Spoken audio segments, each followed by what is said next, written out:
Aujourd'hui je voudrais vous proposer un petit jeu créatif et communautaire, tout en sortant un petit peu du Commander.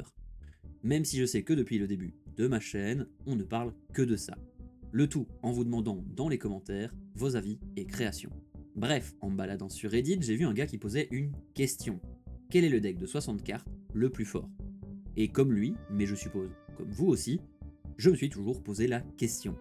Bon, lui il rajoute quelques indications du genre il ne doit pas être trop cher, il doit pouvoir prouver une domination telle que les enfants dont il sera le moniteur au prochain camp d'été l'écouteront durant celui-ci. Bref, se mettre 2 ou 3 gamins dans les poches pour pouvoir plus facilement en gérer une trentaine. Je trouve Reddit fascinant. On dirait Dofus un petit peu après 2005. De tout et de rien. Fascinant.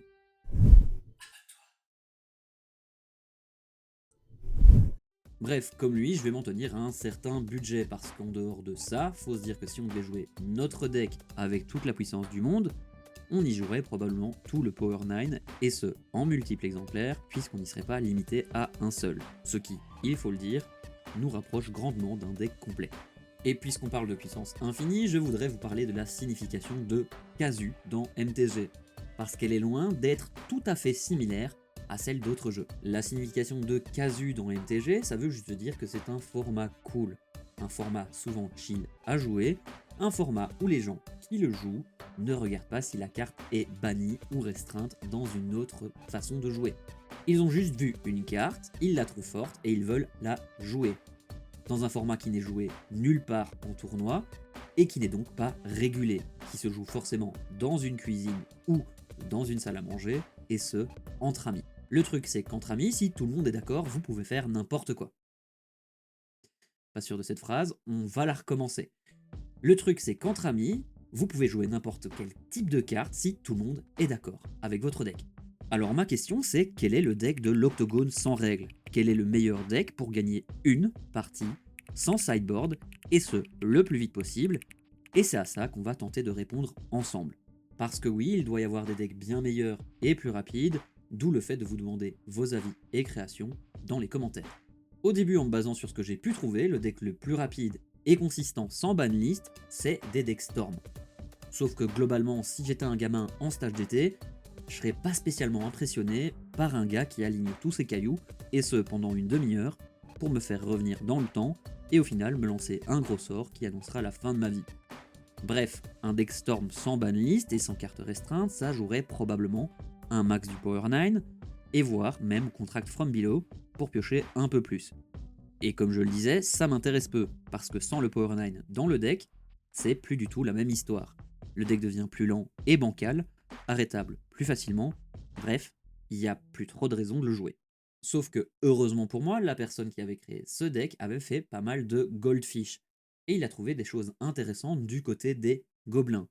Parce qu'en maniant assez bien la méta autour de son deck Storm, il est assez facile d'imaginer un deck qui soit assez agressif, qui ne gagnera certes pas au tour 1, mais qui contrera le deck Storm, sans se tirer une balle dans le pied, et tirera la game sur environ 4 tours, pendant lesquels les dégâts vont augmenter de manière exponentielle.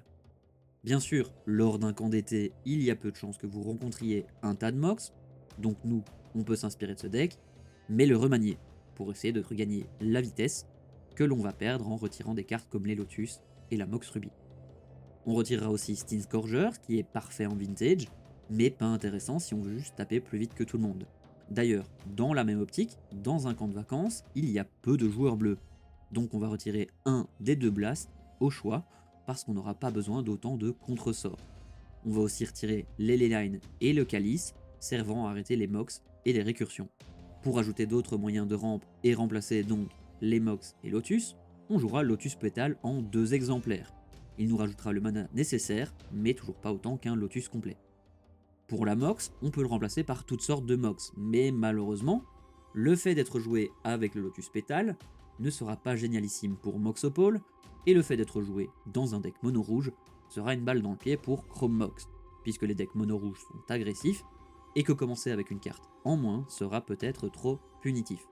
A vous de voir, d'ailleurs vraiment, parce que moi j'ai remplacé ce slot en le jouant de manière raisonnable, j'ai donc mis 4 Sol Ring, qui sont déjà de très bonnes cartes en l'état. Mais dans la même optique, l'Arche ou la Crypte de Mana auraient pu tout autant remplacer en condition de fast mana, qui, malgré leur création de mana incolore, feront largement l'affaire pour les principaux sorts que l'on voudra lancer. Ce qui nous fait 6 cartes remplacées sur un total de 18 qu'on avait retirées. Pour continuer de manière rapide, sans ces lotus donc, on va rajouter 4 Dockside, puisque c'est un gobelin qui n'existait pas au moment de l'écriture de l'article, et que bien souvent il pourra se rembourser malgré un manque d'artefacts dans les rangs adverses, dès lors qu'il sera joué accompagné du Goblin Noir Chief, ce qui nous fait 10 cartes remplacées. Pour terminer dans les remplacements, que serait un deck rouge sans le meilleur removal qu'il peut avoir? Je parle bien sûr de Bolt, qui dans les faits sera assez versatile que pour détruire un bloqueur gênant si ça devait arriver, mais qui pourra bien sûr achever une partie. On le trouvera assez bon remplaçant que pour 4 blasts retirés précédemment, et qui, dans une entre guillemets méta casu, sera souvent plus intéressant. Ce qui nous fait un total de 14 cartes modifiées sur les 18. Et pour les dernières, c'est plus la logique du manque du Power 9 qui me donne envie de rajouter du mana. Donc 4 terrains, portant notre nombre de terrains au colossal et énormissime nombre de 14, ne seront clairement pas de trop. Oui, il n'y a que 14 terrains dans ce deck, et oui, au tour 4, il atteint un nombre de dégâts qui peut monter à une cinquantaine, rien que pour le tour en cours. Ce qui n'est clairement pas autant qu'un deck Storm qui peut monter à 400 dégâts sur Tendrils au tour 1, mais qui est largement suffisant autour d'une table casual. Donc, on en vient au fait, ce deck va essayer de jouer, et ce le plus vite possible, des gobelins permettant de récupérer encore plus de gobelins, qu'ils soient la matrone, le recruteur ou encore le ring leader. Pour cela, il disposera bien sûr de mana créés par nos fast mana, afin de faire arriver la team avec plusieurs tours d'avance, mais ils pourront aussi être apportés en jeu grâce au Goblin Lucky, qui, dans une de mes précédentes itérations du deck, avait son ami l'Instigator à ses côtés, mais malheureusement, les 2 mana rouges pour le caster sont souvent réservés pour jouer le Goblin Noir Chief, qui lui sera bien plus impactant, rendant tous vos gobelins moins chers, mais surtout plus agressifs. Le tout permettant de jouer un pile driver ou 2 au tour suivant, et de les envoyer directement au visage de votre adversaire, puisqu'ils auront la célérité grâce au Goblin Noir Chief. Et ça, sans que votre adversaire n'ait vraiment eu le temps de se rendre compte de ce qu'il était en train de se passer, les forçant souvent à bloquer les pile drivers, alors qu'il y aura probablement déjà assez de dégâts sur tout le reste du board que pour le faire perdre de toute façon. Voilà qui fait le tour de ce deck qui nous fait changer d'atmosphère un peu, et ça fait du bien une fois de temps en temps de ne pas parler de Commander, mais de revenir aux sources de MTG, jouer avec des potes, et ce dans le deuxième format le plus joué de MTG, le Casu. Je ne considère pas avoir fait le meilleur deck du monde, comme je le disais dans d'autres vidéos, je n'ai pas les connaissances de Paulo Vitor Damo da Rosa ou encore de Jean-Emmanuel Deprat, donc si vous avez d'autres idées de decks qui font aussi bien, voire mieux, n'hésitez pas à me le dire en commentaire, en y mettant la decklist. Le but c'est de trouver le deck casu, le plus fou et rapide. Bon, moi j'ai évité les combos et deck storm, mais si vous en sentez l'envie, c'est ouvert, ça nous donnera une petite liste de choses intéressantes. N'hésitez pas bien sûr à mettre un pouce bleu, partager ou encore booster la vidéo si vous êtes sur téléphone.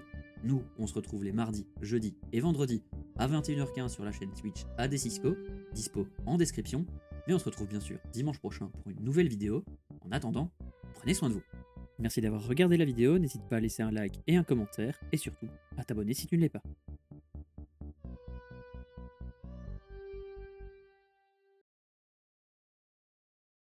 Tiens, t'es encore là toi? Non mais c'est parce qu'il n'y a pas grand chose à faire ici en fait. Enfin, YouTube m'affirme que cette vidéo pourrait te plaire, donc tu peux la regarder. Merci, bisous.